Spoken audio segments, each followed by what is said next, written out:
Businesses. Businesses are found everywhere around the world, from the centre of London's bustling Oxford Street to some small village in northern Thailand. The desire to make money through business is a desire that is burned deep in the human psyche for thousands of years. Here on St Helena, the entrepreneurial spirit is still very much alive. People have been searching for gaps in the market, looking for new services to offer and creating new products here for hundreds of years. However, unlike most places, St Helena's isolation provides many challenges to running a business here.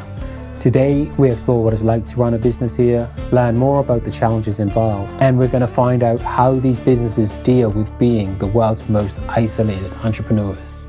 Very much. Appreciate that. See you soon. So my name is Giselle Richards, and my business is G Unique Designs. Okay, my name is Martin Joshua, and my business name is Joshua Brothers Covered Production. Right, my name is Johnny Hahn. My business is I into marine tour business. So my boat is Enchanted Oil Limited. Yeah, my company is Enchanted Oil Limited. So we sell locally made jewelry, in particular handcrafted jewelry, gifts as well as notebooks. We also sell crystals and well-being products, but our main line is our jewelry, our handcrafted jewelry. So the business is basically providing salad crops under polytunnel environment. And our aim is to provide three main salad crops all together: tomatoes, lettuce, and cucumber to St Helena. So we do marine trips, so we do like dolphins and the whales and whale sharks in there. We do bird colonies in there, and we do fortifications. And then we also do like sunset cruises, moonlight cruises, trying to get now a little bit into stargazing once the weather start warming up and things like that.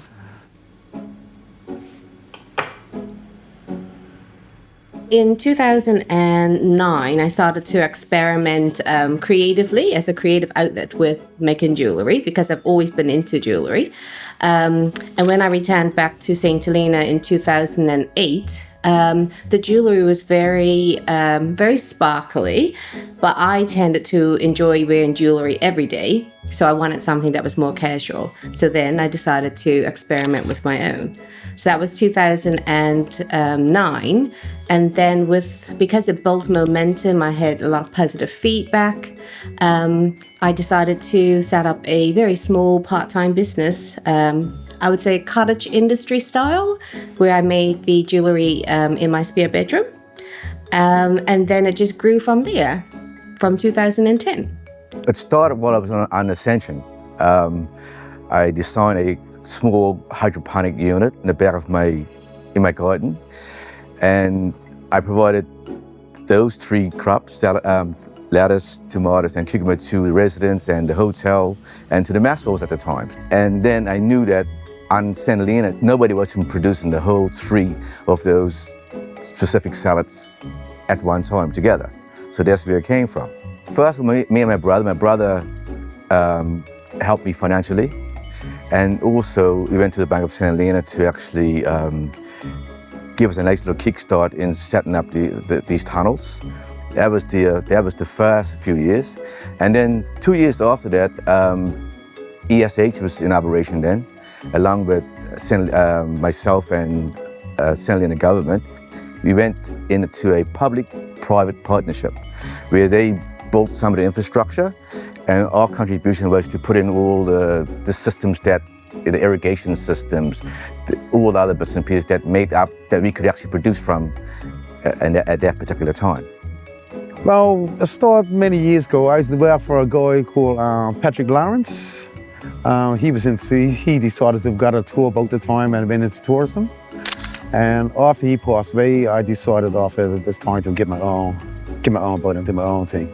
The business, it took me about 2 years before I actually could find the right boat. Sometimes we would have had hiccups between customs getting the boat here and finding the money to buy the boat, to set the business up and things. There's 2 years of hiccups in it there, but finally, let's make it through. Yeah. Setting up and running a business anywhere in the world isn't easy. However, here on St Helena, there are quite a few challenges that are very unique to us, such as having a limited customer base, the difficulties of importing in supplies, and the limited funding options for actually starting a business. This next section will delve into the challenges that these business owners have faced. Some of the challenges are, if, for example, if I were living in the UK and I would order something and I wasn't happy with it, I could return it. Here on St Helena, there's no return window because it's taken 3 months to get here. So it does present a difficulty for requiring the resources. Also, some things look different when they're on the internet. And then when you order them in, you're like, oh, that's not really what I wanted. The quality isn't what I wanted, but you just have to take it on the nose, really. We have a limited footfall physically, which can be very challenging, especially in our quieter months when it's like the winter season. So we do find that quite difficult to manage, but at the same time, we take it as an opportunity to stock up, create the products that we need in readiness for the busy season. So that would be one of the challenges. I think by also being on St Helena, you see what the limitations are, and then you start to innovate.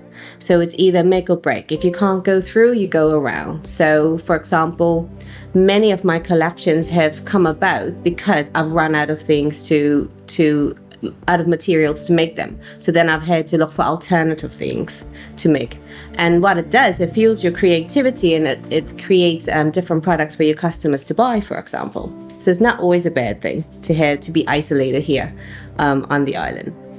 One of the main challenges that we have is basically the setup costs, or the large cost that we got to put up front. So we just can't go down to the shop and buy seeds, we can't go down to the shop and buy fertilizer or the Coca-Cola. So basically, if we want to order stuff, or what I just said, you got to buy 6 months worth or a year's worth, just to ensure that you got it in store. Because you can't go throughout a period and all of a sudden you've got no nutrients or no Coca-Cola, because then the whole cycle fails. So we got to put a big cost into getting all our main materials on order first. That's one of the main things. The next thing is this business, agriculture business, demands your time. It very, very rarely you can get time off because of this demand. You need to be here 24/7 because you need to put nutrients in the tanks, ensure that each bag of what the plant in is actually getting its nutrients. So it's time consuming. Financial stress, because basically it's unpredictable. Yes, I can say we want 5 kilos per plant, but sometimes it's unpredictable.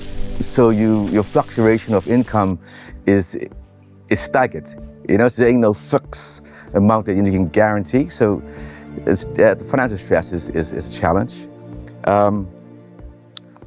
Pests and disease. Even though we've got a tunnel that's nice and warm, but it's also lovely and warm for pests. And we've got umpteen pests that can destroy your crop in weeks. And that's a huge challenge. And of late we had a disease in our water. It's the water pathogen. And that wiped our entire crop out. So then we had to up our game to actually get proper fertilization, UV lights, to make sure that the plant's getting water without any pathogens in it. And also, no crop insurance. That's a huge challenge for us on the island. Because I see that there's no real fault of ours that there's something in the water, but there's no insurance that we can go and claim from to say, look, buy the seed for that, or replenish our loss of income. There's nothing. So we just got to take that on board and just keep pushing forward. You can't stop it. You can't stop. And that's it, because once you stop, there's going to be huge gaps between you planting and harvesting again. So even though your crop failed in the tunnel, you got to still keep having that seed to keep planting every 2 weeks. So all those are big challenges that we need to face, and that's farming on St Helena, I guess. So earlier, Marty mentioned the term ESH, which actually stands for Enterprise St Helena. Enterprise St Helena was a government-led organization that was started in 2012. Its purpose was to help set up and facilitate business on the island and help develop the island's economic growth. ESH actually had a part to play in helping all three of these businesses featured in this video. I think this is important to mention because this was a very direct way in which the government supported the private sector. Unfortunately, ESH is no longer operational, which means there is even less support for businesses operating today. In this next section, Johnny talks about the support that he got from ESH to help him with starting the business, acquiring the boat, and he will later go into the steps he had to go through for actually purchasing the boat, which is an incredible story all on its own. The first challenge I remember many years ago, it was that I was going to different departments to get this business set up. So we had like Ash, we had the consulars, we had customs, and that. So what was happening to me, I was getting bounced all over the place. And we just saw it. Instead of getting bounced all over the place, this whole meeting invite everybody from every department was involved with this whole thing. And that way I was going to get bounced both. Somebody have to give us an answer right there. So we set up this big pieces of play, and we had slideshows, we had write-ups of what we could do, and we even had the bank dining involved with it. So we put it all up on the table in front of everybody, all in one big room. This idea did really, really well by having everybody together, and I was going to come up with my sensible answer from there. And then you had to find the right kind of boat, you know what I mean? The right kind of boat to carry the amount of people what you need to carry, so your expenses don't be too high. Because if I had a boat carrying 6 people, I may have to charge like £200 each. But if I got a boat with carrying 30 people, like I said, I can drop my price down to £30, £40 each. So I still cover my day's wages. The minute I did find a boat up in Scotland, it was negotiating with the guy after to get the boat, because I had a big loan for Ash and the bank to get a loan, and these guys want to sell the boat. So what I had to do was go to the bank and ask them to relay to Lloyd's, So they could hold the boat for me until I get the money from to pay back to Lloyd's to get the boat from the man, because otherwise I would have lost the boat. Definitely lost the boat from there. And it's one thing about the guy who I bought the boat off, he took about £50,000 over because I explained to him where I was and how I had to get it Really? Yeah, so he dropped the price down just enough for me to get the boat and things like that. The next issue I had from that after was getting the boat from Scotland all the way down to Hull, which had to be done by Larry, white load, which took him about 2 days with police escort. All the way down. Yeah. So they come with another big bottle behind there, the cost and that, And then to ship it from home to Cape Town, because of the ships, because of the delays in the ships, it had to get put in a warehouse to keep for, I think it was about 2 weeks, which they come with a big price behind it again. So everything did come with a cost, but I had to just look into everything, what it would cost you. And to be honest with the truth, that cost me just on putting all that together, shipping it, cost me just on 67 grand. Really? Just to get the boat. Shipping fees. Just the shipping fees to get to St Helena. But for the shipping, that's for any boats that comes to St Helena, it comes to the cost. Comes to the real cost. And that's the hardest part, because like I say, if you want to buy a nice boat for like 100 grand, you know you got 100 grand to buy the boat, but you need another 80 grand to get it. So it double the cost what you actually weigh out to buying it. But in the long run, I know after I got to protect what I could do, I had a lot of support from people outside, local people on the teams that could hire me and do something. I just know that it can't be done. It can't be done. And the main thing is just don't give up on it. That's the main thing. That's impressive, though. That's the main thing. You know, we just learn ourselves. You know, don't give up and just do what you got. I always say when I first got the loan for the boat, I say about 4 years before I can make a profit off it. That was my plan. And I always say to myself, when I sit on the clock, drink my beer, and I say, if it don't work, at least I try. You know, that was my attitude to it. And I just stuck to that kind of attitude. That's what it was, man. I like that. Could you tell me, you got any stories related to the struggles of the isolation for the business?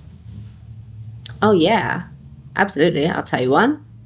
So in 2020, when COVID hit, basically my business was at a standstill because we had no visitors coming through, and the local population were very careful about going out. So in essence, what I actually did was I left the island to go to the Falklands, so that I could really still support my employee. So I left the island to ensure that I didn't have to let anybody go. So it was a huge change for me, but I wanted the business to continue, and I wanted the employee to continue to be able to have work to within the business. So I had to leave. So just tell me a little bit more about solving the water disease issue. So while we were going through this like failure, I would say, at the same time we were losing money, but we still had to order the UV lights, the proper filters that will filter out all those things. So that takes a long process. So they talk about another 3 months before that comes in, and it ain't cheap. Just so explain so people know why it takes 3 months. So basically, by the time you order the product, and by the time you get here, and that's probably why it takes 3 months. It's just the shipping cost and the nightmare of the supplier getting the right piece of equipment for you. It's all about costs, and then it's about whether we have the shippers at the time. So everything, which is a challenge, I think, is you need proper planning. You got to be thinking maybe 3 months ahead. The seed the same way. You got to think always ahead. And the next thing I noticed is that every time you order seed, the price keep rising up. And that's probably due to what's going on in the Middle East and Ukraine. It have a massive impact on our seed and fertilizer here, exactly what other farmers dealing with in the rest of the world. So the Enchanted Isle is the main boat that Johnny uses to run the business, which essentially means his whole business is reliant on that boat. On 2 separate occasions, Johnny has had 2 major issues with the boat, which meant it was unoperational for quite a period of time. The first time was actually last year, when the boat was unoperational for about 8 months. And the second time is actually right now. A few weeks before I started to film this video, Johnny had some more issues with the boat. This time some mechanical issues, which meant the boat, again, is unoperational. I actually, to be honest, I considered trying to find a replacement for Johnny's part in this video, because with his boat not being operational, I couldn't film him on the boat doing the marine tours and such. But then it actually occurred to me that this is the whole point of the video. It is to showcase the realities of running a business here. And the stark reality here is that dealing with mechanical issues is not easy. Parts take months to get in. There's often specialist equipment which you just can't get. There's specialist skills which you just can't get. So I thought I still should include Johnny and share his story just to show the realities of it here. So yeah, so in this next part, Johnny just explains all the steps he had to go through for trying to fix his boat and what he's going through right now trying to fix the boat. The other ones I just want to get, if you just want to talk about it, is the challenge you had recently with the boat being down, both now and the last one. Oh, yeah. You want to talk about it? Yeah, no, I don't mind talking about it, my friend. So just tell me a little bit about it then. What happened the first time the boat went down? Well, the first time she went down, because the boat is electronic, it got a ECU in it. We so used to, I mean, all my life I deal with boats. We used to straight engines. Now I deal with a computer engine. And the problem what I had is that we not got the technology yet to psych the problems out. So what I had to do was think that this was the problem. But I mean, one throttle sensor cost me $2.5 grand. So I thought that was the problem. Yeah. $2.5 grand with the throttle Yeah. sensor. The bit for the gearbox, which you can't buy every once in a while, I had to get it sent to Germany to get it made. And that cost me $3.5 grand. The next big issue I had with this engineer is because it's a caliper, dealing with the company, you have to race up to the company to get the parts of the company. And they will charge you like $2.5 grand just for license, just to buy parts of them. So that was another big issue I had for India. And then it was sensors. They cost about £600 each for every little sensors in the boat and things that they did. Which the boat can't run without. You just can't buy parts of like an ordinary straight engine. But to share with ECU, you gotta have all that program And if this ain't running right, then you both just go in limp mode and that's it. It just won't give you nothing at all until you get the right part, right thing you want. So like I say, all the bits and pieces what I did get last time for the day, it just cost me just 11 grand. And got to find out, to be honest the truth, it was my O-ring and one of my bleeding screws, which only cost about maybe like 15 pence, 20 pence. Yeah. Seriously, remember? Yeah. Seriously, but some of the things I did change in the boat. It was a neat change anyway. This time, inside the engine, it's called a wet sleeve sitting around your piston. So the water's on the outside and the sleeve protect the water from getting into your pistons and things. So what I believe this time that one of the sleeves collapsed. Well, at the moment, this is the empty hole where a big 700 C12 caliper engine sit in. At the moment, I believe that the engine has a broken sleeve in there. It's called a wet sleeve. So the only way to deal with that now is to take the whole engine out and strip the whole engine down and find out what the problem is. And to put it back, it's better to rebuild it or new stuff. Then I can guarantee get some more years out of it. But to rebuild it now, to get the parts from, well, I get the parts from China at the moment, which is £700 cheaper than the parts from the States. But it still cost me just on 6.5 grand. Just get those parts in. The O-rings for injectors, I got 1, 2, 3, 4, 6 injectors. To get the O-rings, I have to send to the States, which they cost about £30 each. So each injector got 3 O-rings. Each O-ring costs exactly what it costs. Just multiply. Yeah, and then the freight to come on it and the middleman to get in it for you. I mean, last time I managed to hire one mechanic in Cape Town because he had a license to for the caliper. But I got the parts from Bowlerwell in Joburg, which is 5 minutes away from the airport. But they don't deliver. So I had to get that guy to get the parts for me, and then I had to hire a taxi to pick the parts up and take it across the road to the airport. That's all that come with a cost. And then the weight of things is a killer because the flights in there is it's very expensive. So yeah, it is. Oh man. All there just because I just can't go to the shop and buy it. Just can't go. And they're not easy just to order stuff in normally. No. Amazon order. Yeah, because I mean at the moment now, like I say, to get parts in, I look at between like 2 to 3 months before you receive anything. Yeah.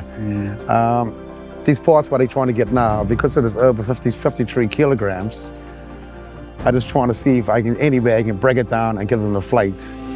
Otherwise, I have to make another whole month to bring it down on the ship. Because it's too heavy to carry on the plane. So it's a challenge to get. Yeah, it's really challenging. Yeah. So that's definitely covered a challenge. Yeah. This was a real eye-opening video for me to make as well. These businesses I've actually known about for quite a while, which is why I wanted to film with them. And hearing and seeing the behind the scenes of the operations was quite eye-opening. To be honest, I didn't actually realize how many challenges that these guys have to go through. And the fact that they're still going to this day is really impressive. And I hope that from this video, you guys can understand just like a little bit of what it's like to actually run a business here. And hopefully you can understand what it's like to be one of the world's most isolated entrepreneurs. Now, from when we started, I can see progression, but we just need constant supply without any hiccups. And I keep going back to the negative stuff all the time, but it's a very high-risk business. But once it starts to produce, once we got everything is in line and we got our seedlings germinated, we got seedlings at different stages to transplant in the tunnels ready to accept it, the plants thrive in the tunnels, and you get those perfect yields, and you keep that going for 12 months of the year, then it is best place where you can be in actually producing. And to me, ocean's my life. Yeah, and I always say on the ocean, you learn something new every day. And no matter the island is small, we got a small coastline, but every day is something different out there.